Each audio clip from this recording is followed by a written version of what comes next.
In this short tutorial, you will learn how to turn off the data saver on your Android phone.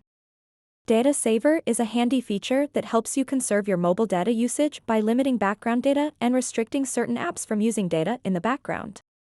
However, there might be situations where you want to disable this feature to fully utilize your mobile data or if you have access to an unlimited data plan. To get started, swipe down from the top, just like this, and then tap on the gear icon at the top right corner of the screen. Once you are on the Settings page, tap Connections. After that, tap Data Usage,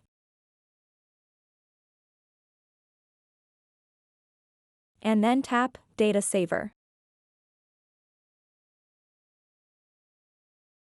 To turn off the data saver on your Android device, simply toggle off this switch over here.